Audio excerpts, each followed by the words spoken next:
Bismillahirrahmanirrahim. So we are done with congenital disorders of GIT, Barrett's esophagus and esophageal cancer. Next topic is gastritis. Gastritis की दो types होती है, acute and chronic. Gastritis and peptic ulcer इसको हम साथ करेंगे. Gastritis की पहले टाइप्स कर लेते हैं, फिर यहाँ से इसके पास पेपर्स में जो क्वेश्चंस आए हैं ये सारे देख लेते हैं, या फिर इनको एक दफ़ा रीड कर लूँ तो फिर मैं आपको बताती हूँ थोड़ा सा. सबसे पहले 45-year-old male has vague abdominal pain for past 3 years. He has no difficulty in swallowing. अच्छा, साथ ये पॉइंट बताइए, डिफ़िकल्टी इन स्वॉलिंग यानी डिस्फेजिया किस में आया था, किसकी कॉम्प्लिकेशन थी, लास्ट वीडियो में हमने किया था. ये कॉम्प्लिकेशन होती है एडिनोकार्सिनोमा ऑफ द स्टमक के. उसके बाद एडिनोकार्सिनोमा ऑफ द इसोफेगस की नहीं, हाँ इसोफेगस के एडिनोकार्सिनोमा, इसोफेजियल कैंसर में जो हमने एडिनोकार्सिनोमा कहा था ना, उसकी डिस्फेजिया होती है. उसके बाद है इसमें डिफ़िकल्टी इन स्वॉलिंग का नहीं दिया वो पोर्शन. उसके बाद है no heartburn following meals.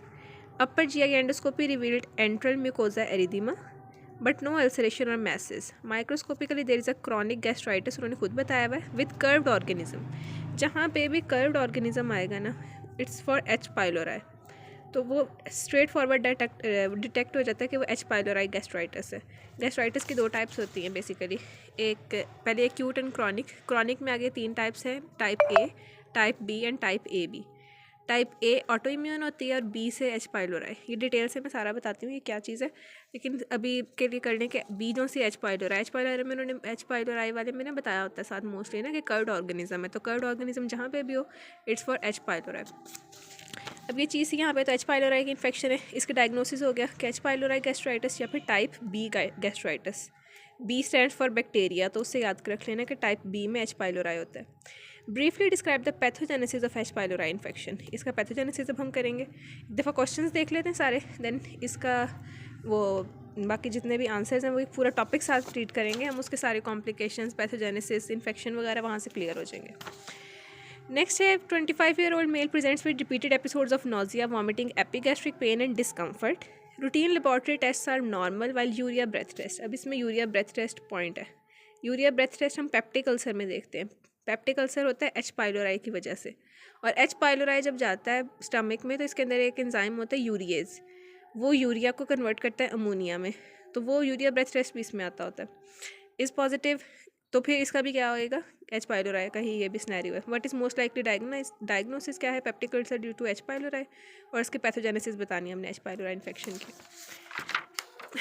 Next है a 35-year-old male presents with history of relapses and reoccurrences of nausea and upper abdominal discomfort, sometimes with vomiting. For last many months, the attending gastroenterologist performs gastric endoscopy and takes mucosal biopsy from erythematous antral mucosa. The provisional diagnosis is chronic gastritis. अच्छा, एक ये जो enteral mucosa का भी ना point इसके अंदर identifying आ सकता है, क्योंकि जो टाइप बी गैस्ट्राइटिस होता है ना हेलिकोबैक्टर एच पाइलोराई की वजह से, वो एंट्रम में होता है मोस्टली, और जो टाइप ए ऑटो इम्यून है वो बॉडी में होता है. यानी बी वाला जो टाइप बी वाला ए में होता है और ए वाला बी में. बी वाला टाइप बी वाला किस पोर्शन में हुआ, एंट्रम में, और टाइप ए ऑटो इम्यून वाला होता है स्टमक के बी पोर्शन में, यानी स्टमक की बॉडी में. इसमें न्यूमरेट करने कॉम्प्लिकेशंस वो भी हम देखेंगे अभी, क्रॉनिक गैस्ट्राइटिस की कौन कौन सी कॉम्प्लिकेशंस होते हैं, और ये भी एच पाइलोराई एसोसिएटेड वही वाला सेम आया हुआ. देन है 35-year-old male has upper abdominal pain for over 10 weeks. For the past week he complains of nausea. His stool sample is positive for occult blood. Upper GI endoscopy reveals esophageal lesions, but there is solitary 2 cm diameter shallow, sharply demarcated ulcer in gastric antrum. Ulcer है कहाँ पे, gastric antrum में. अपर GI endoscopy में oesophageal ligand नहीं थी, कोई भी oesophageal ligand नहीं थी. अगर इसोफेजियल लीगन होती तो हमने वो इसोफेगस वाले पॉइंट्स पे जाना था, इसोफेजियल कार्सिनोमा कोई हो सकता था. अब कहाँ पे, सिर्फ एक मैस है गैस्ट्रिक एंट्रम में. एंट्रम में यानी स्टमक के ए वाले पोर्शन में कौन सा गैस्ट्राइटिस होता है, बी वाला. बी वाला यानी बैक्टीरिया वाला, तो हेलिकोबैक्टीरिया यहाँ पे भी होगा, और उसकी पैथोजेनेसिस हम लिखेंगे. 35-year-old male presents with history of relapses and reoccurrences of nausea and upper abdominal discomfort, sometimes with volume for the last many months. The attending gastroenterologist performs gastric endoscopy and makes provisional diagnosis of chronic gastritis. अब इसकी 4 types के forms लिखनी है हमने chronic gastritis की. उसके बाद है करेक्टरिस्टिक. इसकी टाइप्स कौन कौन सी थी, सबसे पहले इसकी थी type A, type B and A B. A में ऑटो इम्यून, बी में बैक्टीरियल. उसकी करेक्टरिस्टिक्स हेलिकोबैक्टीरियल एसोसिएटेड गैस्ट्राइटिस, उसके हम लिखते हैं। इसका पूरा ना मैंने एक चार्ट बनाया है डिफरेंस वाला, ये वाला, ये सारा मैं करवाती हूँ आपको, ठीक है। तो ये इसके सारे फीचर्स हम लिखेंगे। उसके बाद है क्वेश्चन नेक्स्ट वाला, 25-year-old male, few months of dyspepsia, few month history of dyspepsia. On gastroscopy, ulcer was seen. The gastric biopsy revealed heavy colonization by small curved spiral organism, जहाँ पे भी आ जाए सॉरी वो उसमें हमने H. pylori लिखना है। Causative organism H. pylori यानी Helicobacter pylori. What is the role of microorganism in producing this pathology? तो वही H. pylori की पैथोजेनेसिस हर जगह पूछी हुई है। अब peptic ulcer, define peptic ulcer and briefly explain the mechanism of gastric ulcer. Peptic ulcer क्या होता है? पेप्टिक अल्सर का सिंपल मतलब होता है एनी ब्रीच इन म्यूकोजा, ये इसकी सिंपल डेफिनेशन होती है अल्सर की, एनी ब्रीच इन म्यूकोजा।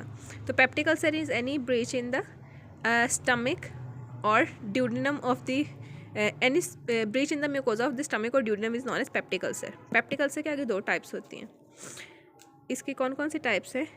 एक इसमें होता है गैस्ट्रिक यानी जो स्टमक के अंदर अल्सर होता है, और दूसरा इसके अंदर होता है ड्यूडेनल, जो होता है ड्यूडेनम में।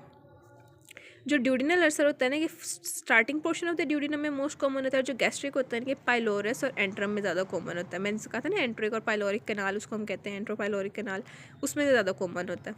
अब इसका हमने मैकेनिज्म बताना है अल्सर का, ये इस क्वेश्चन में आ जाएगा। तो ये आ गया पेप्टिक अल्सर क्या होता है। Any breach in mucosa is known as peptic ulcer. ये ड्यूडेनम में हो सकता है या स्टमक में।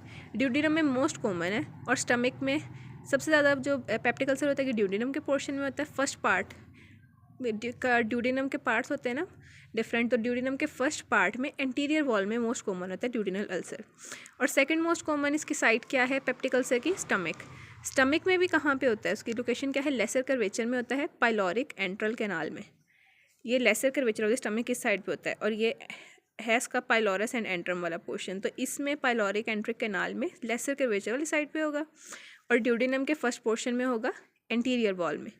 अब स्टमक में नॉर्मली क्या होता है कि एक प्रोटेक्टिव शीट होती है म्यूकोसा बाइकार्बोनेट की। इसके कुछ एग्रेसिव और ना प्रोटेक्टिव फैक्टर्स आ जाते हैं। जब एग्रेसिव फैक्टर है ना जो कि कॉज करेंगे पेप्टिक अल्सर को, वो है HCl, H. pylori और पेप्सिन। इनकी वजह से स्टमक का अल्सर होगा।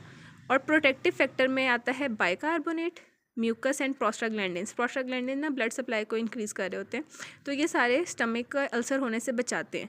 मतलब नॉर्मली स्टमक के अंदर HCl वगैरह है, लेकिन ये एक शीट जो म्यूकस की, प्रोटेक्टिव म्यूकस की शीट बनी होती है म्यूकस और बाइकार्बोनेट की, वो जो चीज़ है वो एसिड वगैरह को स्टमक की अपनी वॉल्स को डिज़ोल्व करने से बचाती है।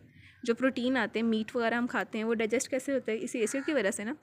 लेकिन हमारा अपना स्टमक भी तो इसी चीज़ का बना हुआ है ना, वो भी प्रोटीन्स का बना हुआ है। वो किसी वजह से डाइजेस्ट नहीं होता। HCl और बाइकार्बोनेट और जो म्यूकस की प्रोटेक्टिव कवरिंग होती है। अब ये आगे एक प्रोटेक्टिव फैक्टर। अब एग्रेसिव फैक्टर में क्या है? HCl।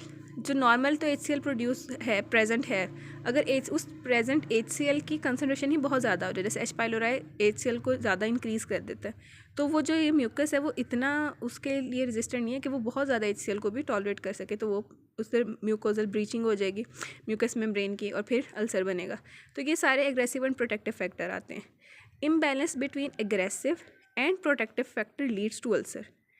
अब इसके रिस्क फैक्टर्स क्या क्या हैं ये हमने देखने।